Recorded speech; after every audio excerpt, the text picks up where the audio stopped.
I think a word that I would use to describe the Academy is family. It really is it's a group of like-minded people gathered together. Obviously the education's important, but there are a lot of elements, particularly with the Christ-focused message. And so when you bring a large group together, but they all share that common bond, it really brings a family feel to the Academy. That's first and foremost why someone should send their child to the Academy, because Christ is taught there loud and clear. But let's face it, you're going to get the kind of education there that, I'm sorry, the public school simply cannot offer. Rigorous academics, the classical model that utilize the full potential of a young mind. Classical education and a liberal arts education will train a child's mind so that as they grow into a young man or a young woman, they are then able to use the training of the mind to tackle anything, any occupation that they have the gifts for.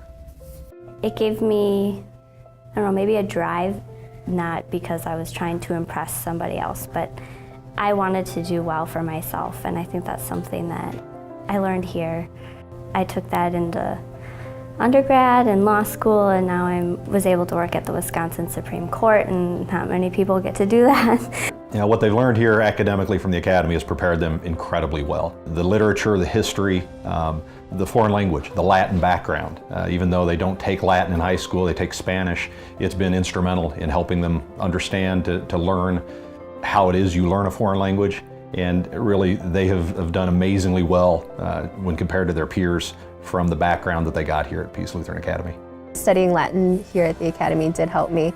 Just because there are so many words in our own language that come from the Latin, that expands your vocabulary immediately.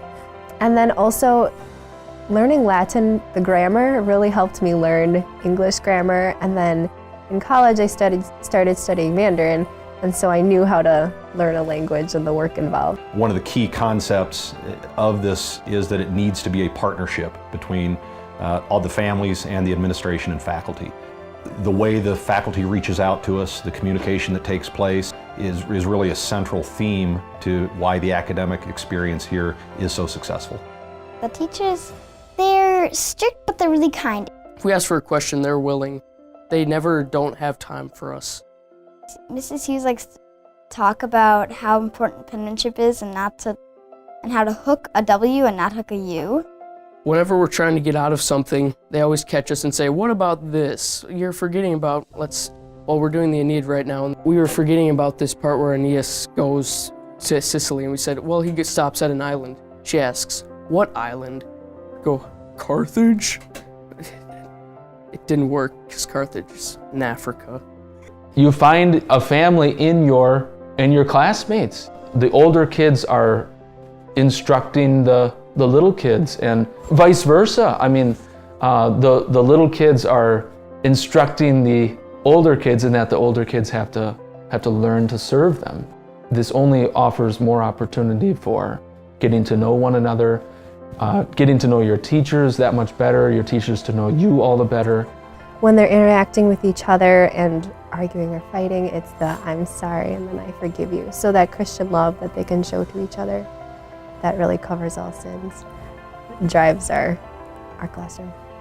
We attended the awards banquet at the end of the year, and what we saw there was the academic achievement, the things the students were able to do and present to us as attendees, but more importantly, it was the way they got along.